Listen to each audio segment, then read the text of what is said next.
Hello friends, welcome to ரின் சமையல்.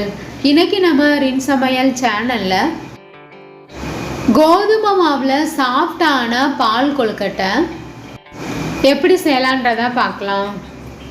Evening டயத்தில் ஒரு கப் கோதுமை மாவு வச்சு பஞ்சு போல் சாஃப்டான பால் கொழுக்கட்டை ஈவினிங் ஸ்நாக்குக்கு செஞ்சு கொடுக்கலாம். ரொம்பவே ஈஸியான ஸ்வீட் ஸ்நாக் ரெசிபி. ரின் சமையல் சேனலை சப்ஸ்கிரைப் பண்ணிக்கோங்க. பக்கத்தில் இருக்க ஆளுன்ற பெல்லைக்கானை கிளிக் பண்ணி வச்சுக்கிட்டிங்கன்னா நான் போடுற வீடியோ உடனே உங்களுக்கு நோட்டிஃபிகேஷனில் வந்துடும். கடாயில் ஒரு கப்பளவு கோதுமை மாவு எடுத்துக்கலாம். வாசனை வர வரைக்கும் வறுத்து விட்டுக்கணும்.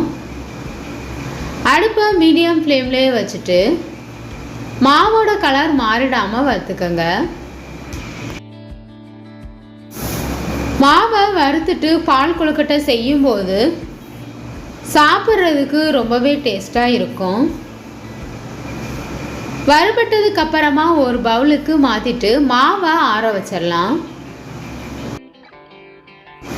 நாம் வறுத்து வச்சுருக்க மாவில் இருந்து 2 ஸ்பூன் அளவு மாவை சின்ன பவுலில் எடுத்துட்டு கொஞ்சமாக தண்ணி சேர்த்து கட்டிகள் இல்லாமல் கரைச்சிக்கணும்.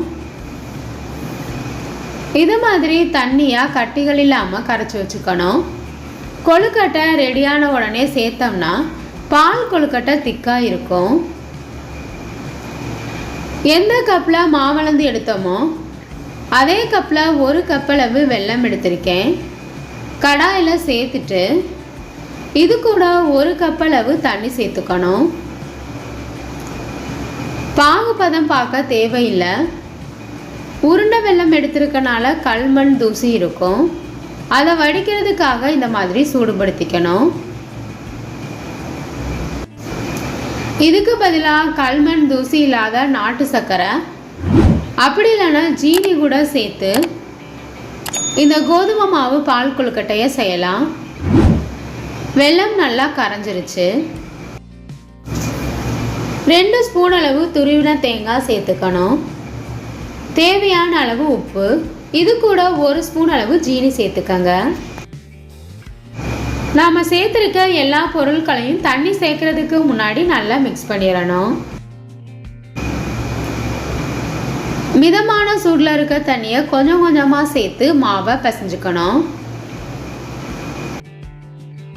நான் மாவுளந்த கப்பில் 1 கப்பளவு தண்ணி எடுத்திருந்தேன். இந்த மாவு பிசைறதுக்கு எனக்கு 1/4 கப்பளவு தண்ணி தேவைப்பட்டுச்சு. அதிகமாக தண்ணி தேவைப்படாது. கொஞ்சம் கொஞ்சமாக சேர்த்து மாவை பிசைஞ்சுக்கோங்க. இந்த மாதிரி சாஃப்டாக பிசைஞ்சுக்கணும். கொழுக்கட்டை செய்கிறதுக்கு மாவு ரெடி ஆயிடுச்சு. எந்தளவு உங்களுக்கு கொழுக்கட்டை பெருசாக அல்லது சின்னதாக வேணுமோ அதுக்கு தகுந்த மாதிரி உருண்டையாக உருட்டி எடுத்துக்கோங்க. நான் இன்னைக்கு சின்ன சின்ன கொழுக்கட்டையாக தான் உருட்டி எடுத்திருக்கேன். எந்த ஷேப்பில் உங்களுக்கு கொழுக்கட்டை உருட்ட விருப்பமோ அதுக்கு தகுந்த மாதிரி உருட்டி எடுத்துக்கோங்க. எல்லா மாவையும் சின்ன சின்ன உருண்டையாக உருட்டி எடுத்தாச்சு. கொழுக்கட்டைகள் ரெடி ஆயிடுச்சு.